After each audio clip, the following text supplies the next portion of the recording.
students, you gotta go and try out for the Olympics before you can get back into the college ranks of sports. That's not right. Sports were postponed because of this virus. And think about it is you can't tell a person how to say, okay, listen, sports were cut due to the college ranks. Now you have to go to the Olympics and now you have to start all over from scratch. If you want to start all over from scratch, why don't you just go back to high school and play high school ball and then go to college again and then go to college? No, you can't do that because high school is doing the same thing. High school is doing social distancing learning. Sports have been cut dramatically, and I know they're losing a lot of money over this, but they could possibly get this money back in the long run. We don't know what spring sports is gonna give us. If the virus holds out and we can have spring games, you just never know.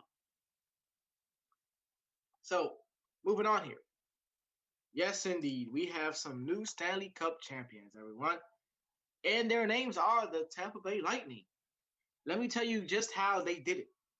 So the Tampa Bay Lightning defeated the Dallas Stars 2-0 on Monday, more than 2 months after they entered the NHL bubble in Toronto, to leave Edmonton as the winners of the 2020 Stanley Cup Finals.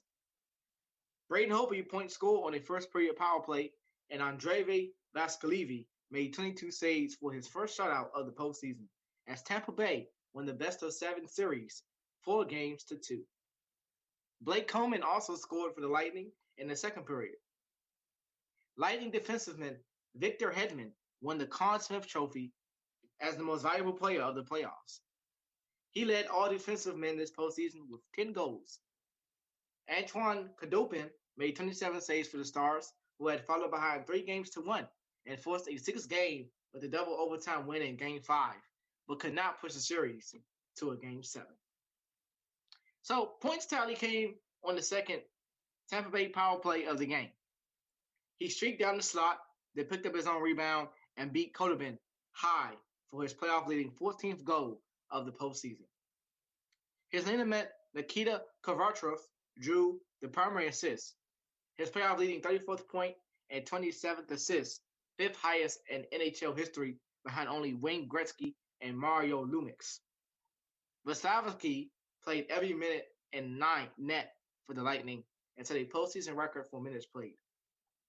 The old record was held by the Calgary Flames. Mikhail Kaprizov, who was on the losing side in 2004 when the Lightning won their franchise's only previous championship. After the Lightning captain Steven Stamkos made a brief but thrilling appearance for 2 minutes and 47 seconds in Game 3 and scored a goal on his only shot, Tampa Bay coach John Cooper officially ruled him out for the rest of the playoffs on Sunday.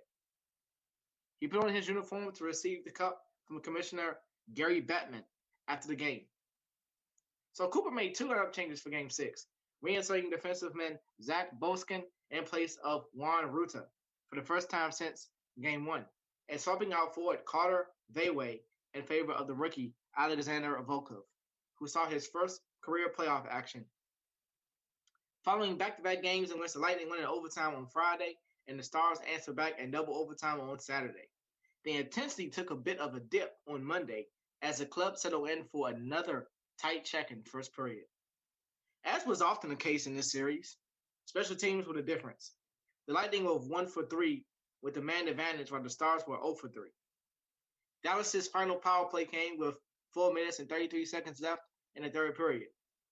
The Stars didn't generate a shot on goal, but kept pressing after pulling Khudobin for the extra attacker. After managing just 8 shots in the first 2 periods, Dallas outshot Tampa Bay 14-8 in the third. But Bogowski stopped them all.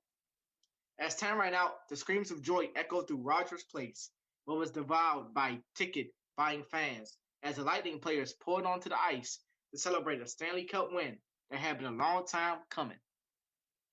Points' first period goal proved to be the game winner, and Coleman's insurance tally came off a pretty tic-tac-toe passing play at the 7:01 of the second period. Assists on that goal went to Cedric Paquette and Pat Maroon, who stole the puck to start the play. A new addition to the Lightning this season, Maroon came into the playoffs as the only Tampa Bay player with a Stanley Cup ring. On Monday, he lifted the trophy for the second consecutive year after winning with his hometown St. Louis Blues in 2019. For the Lightning and many of their players, this Stanley Cup carries an air of vindication. 1 year ago, they finished the regular season as the NHL's top team and tied a league record with 62 wins. But their championship aspirations were quickly snuffed in a first-round seat at the hands of the 8th-seeded Columbus Blue Jackets. I want to wish congratulations to the Tampa Bay Lightning on your 2020 Stanley Cup champions. Way to go, Lightning. Way to go. When I come back, I'm going to get to some NFL breaking news. And this happens to be two teams that went for extra kicks and missed them. They went for 2-point conversions, missed them. So when I get back to the College Sports Report, I'm going to be talking some NFL news. You've been listening to the College Sports Report here on E-Radio, WMCR. I'll return in just a couple of minutes.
Welcome back to the College Sports Report here on E-Radio WMCR.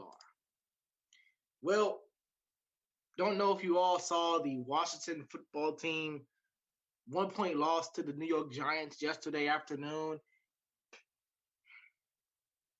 at MetLife Stadium. But go for two or kick the extra point. In the age of analytics, it's a hotly debated topic almost every week in the NFL. On Sunday, two head coaches rolled the dice with 2-point conversion attempts in critical fourth quarter situations. Both conversions, guess what they did? They failed. Both teams lost. Starting with your hometown Washington football team. Riverboat Ron loses out. Again, in New York, Washington trailed the Giants 20-13 with 3:29 remaining in the fourth quarter.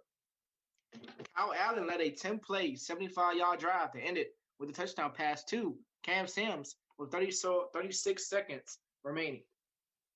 Since the advent of the 2-point conversion in NFL in 1994, this has largely been a no-brainer situation.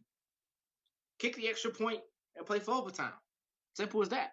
Well, with advancements in analytics combined with the extra point being moved back 13 yards in 2015, taking a high percentage extra point isn't an automatic decision anymore, especially on the road.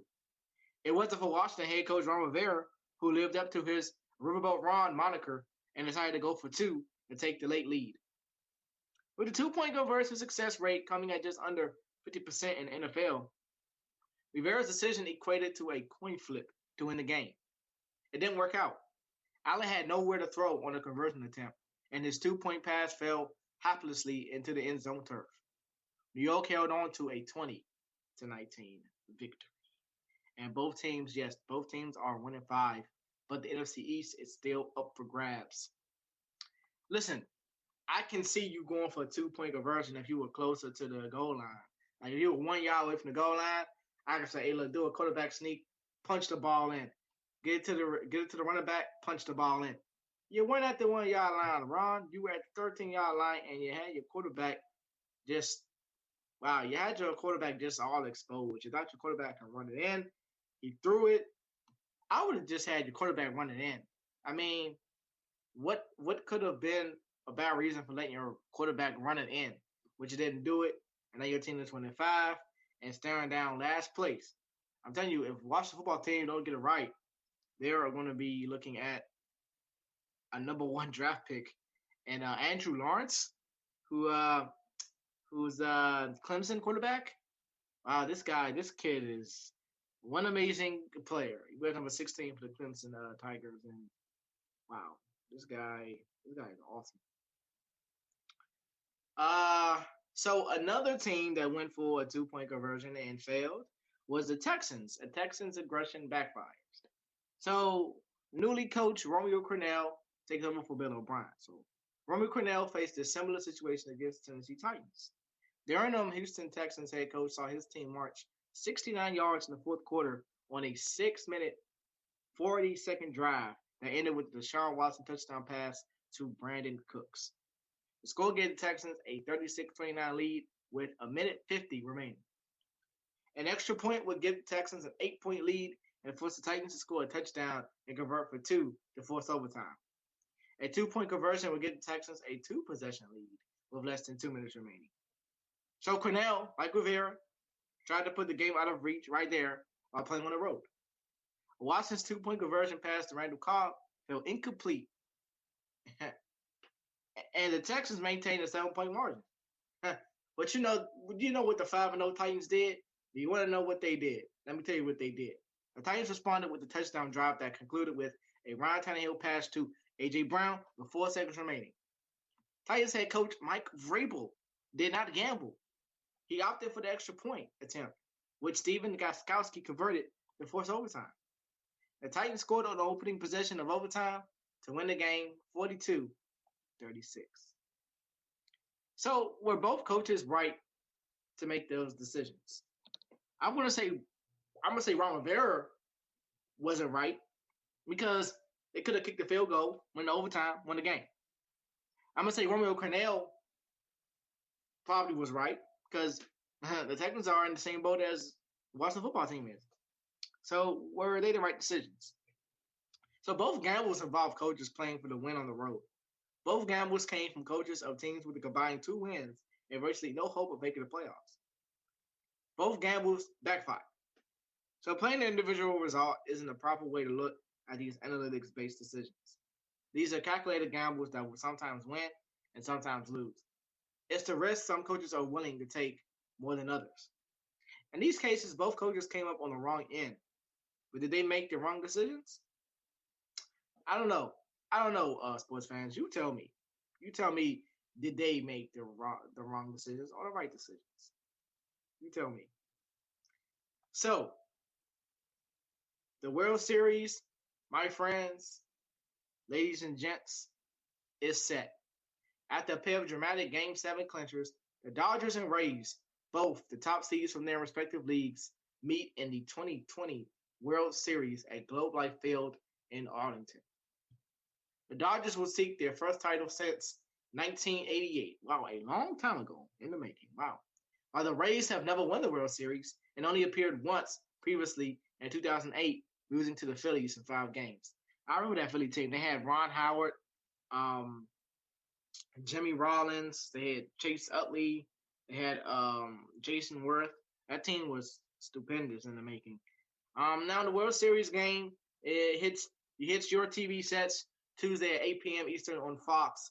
Check your local listings too. what channel Fox is on your